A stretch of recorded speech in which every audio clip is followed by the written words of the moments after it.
Hello everyone, welcome back to G channel last minute revision with RSM and here I am back with another video. So आज का video हम discuss करेंगे about financial accounting TY BCom semester 6। कौन से chapters important है, कौन से chapters पे क्वेश्चंस 20 मार्क्स के पूछे जा सकते हैं एंड कौन से चैप्टर्स के ऊपर क्वेश्चन 10 मार्क के पूछे जा सकते हैं। This is only basis of the probability which we have identified from the previous years papers. वैसे तो मैं आपको सजेस्ट करूंगा आप सारे टॉपिक्स पढ़ के जाइए, लेकिन एग्जाम में जो टॉपिक आपको सिंपल लगता है उसके ऊपर आप अटेम्प्ट करें। तो अगर हम फाइनेंशियल अकाउंटिंग की बात करें तो देखो, ये हमेशा आपका फाइनेंशियल अकाउंटिंग का जो पेपर होता है उसमें कुछ क्वेश्चंस डायरेक्टली 20 मार्क्स के पूछे जाते हैं। तो फर्स्ट क्वेश्चन जो है वो तो आपका ऑब्जेक्टिव्स होता है। उसमें फर्स्ट क्वेश्चन में मैच द फॉलोइंग और ट्रू और फॉल्स ज्यादा करके पूछा जाता है, या मल्टीपल चॉइस और ट्रू और फॉल्स ज्यादा करके पूछा जाता है, डिपेंड करता है। तो तीन चीजें हैं, एक तो मल्टीपल चॉइस, एक तो आपका मैच द फॉलोइंग और सेकंड है आपका ट्रू और फॉल्स। लेकिन अगर हम ओवरऑल थियोरी की बात करें, मैं थियोरी के क्वेश्चंस आपको बताऊंगा। अभी थियोरी के क्वेश्चंस भी हम एक वीडियो में डिस्कस करेंगे कि कौन से ऐसे इंपॉर्टेंट क्वेश्चंस हमेशा पूछे जाते हैं पेपर में। अगर आप थियोरी परफेक्टली पढ़ोगे तो it becomes very easy for you to solve all the multiple choice and objective question. तो उसके ऊपर एक वीडियो अलग से आएगा। तो आज हम अभी डिस्कस करेंगे कि कौन से ऐसे टॉपिक्स है जिसके ऊपर प्रैक्टिकल क्वेश्चन जो है डायरेक्टली 20 मार्क्स का आ सकता है पेपर में। सबसे पहला जो टॉपिक है, बहुत सारे बच्चे इसको ऑप्शन में रखते हैं लेकिन आपको बिल्कुल भी ऑप्शन में नहीं रखना है। And the name of the topic is number one, that is purchase consideration related topic. Yes, you all are right, that is amalgamation. तो amalgamation ये हमारा चैप्टर नंबर 1 है जो आपके पेपर में 20 मार्क्स का पूछा जाता है। अब मैं इसको ओवरऑल इसके लेवल्स भी आपको बताता हूँ कि कौन से टाइप के क्वेश्चंस आने की प्रोबेबिलिटी बढ़ जाती है। देखो, इसमें एक चीज होती है, when one company is acquiring the business of another company, right? That is called as what? That is called as acquisition, that is called as purchase। मतलब एक ओल्ड कंपनी होगा, एक न्यू कंपनी होगा, ऐसे आपकी कंपनीज है, right? So basically first जो है वो अमालगमेशन है। अमालगमेशन 20 मार्क्स का पूछा जाता है। इसमें एक दूसरा भी लेवल है। जैसे दूसरा लेवल की अगर हम बात करें तो दूसरा लेवल क्या है?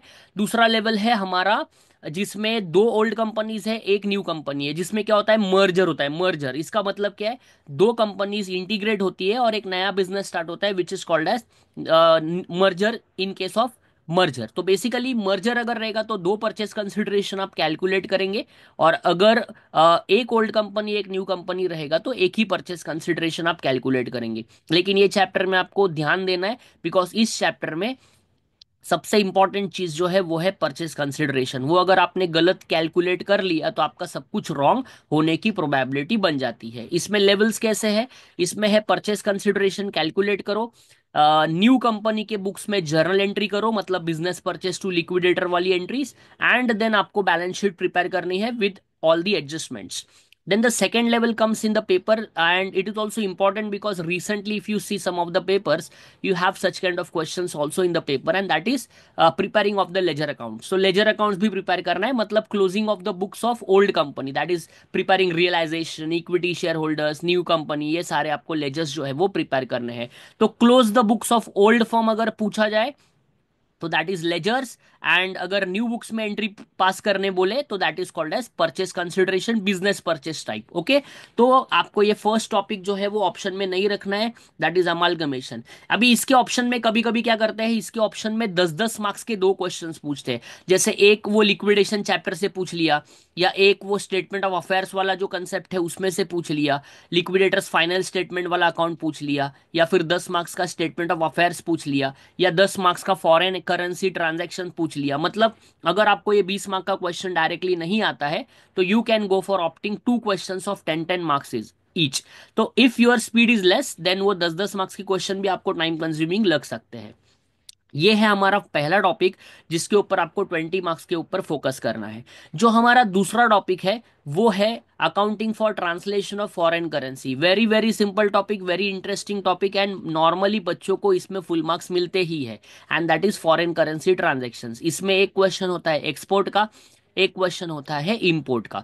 तो यूजुअली ऐसा देखा गया है कि हर पेपर में इंपोर्ट का क्वेश्चन आया है। इसका ये मतलब नहीं है कि आपको एक्सपोर्ट नहीं पढ़ना है, आपको एक्सपोर्ट भी पढ़ के जाना है, दोनों पढ़ना है, लेकिन ओवरऑल इंपोर्ट के क्वेश्चंस थोड़े कंपैरेटिवली पेपर में जो है वो पूछे जाते हैं। तो this is also important and which will carry 20 marks in the paper. And what you have to do, you already know from this topic. Number first, they will ask you journal entries in the paper. And number second, they will ask you the ledger. एक होता है party का laser और एक होता है foreign exchange fluctuation account which is called as F का ledger. ऐसे आपको दो लेजर्स के ऊपर फोकस करना है और सारे जर्नल एंट्रीज के ऊपर फोकस करना है। और मैं जो जो चीजें बता रहा हूँ वो अगर आपको अभी तक नहीं आती है तो चैनल पे फाइनेंस का प्लेलिस्ट अवेलेबल है। फाइनेंस के प्लेलिस्ट में जाइए, आपको ये सारे वीडियोस मिल जाएंगे। उतने भी वीडियोस कर लिए तो भी आपके लिए सफिशिएंट है, सारी चीजें मैंने उसमें करवाई है।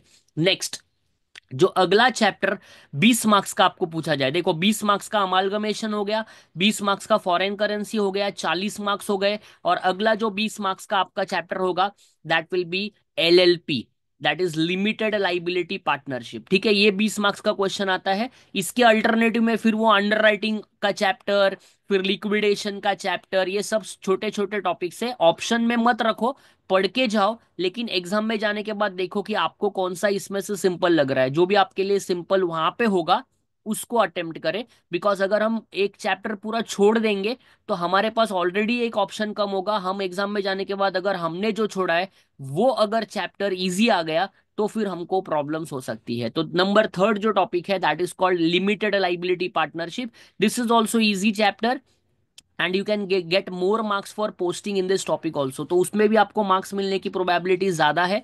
तो वो आप ध्यान से पढ़ के जाए, वहां से भी आपको मार्क्स मिलने की प्रोबेबिलिटी 20 में से मैक्सिमम हो सकती है। और अल्टरनेटिव ऑप्शन में अंडर राइटिंग होगा और लिक्विडेशन होगा। ये चैप्टर्स थोड़े आपको या फॉरेन करेंसी या छोटा सा परचेस कंसिडरेशन कैलकुलेट करने बोला वो आ जाएगा। तो देखो 20 20 20 कितने हुए, 60 मार्क्स हुए।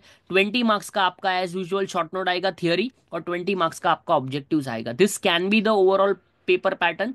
तो इसमें चेंजेस हो सकते हैं थोड़े ऊपर नीचे।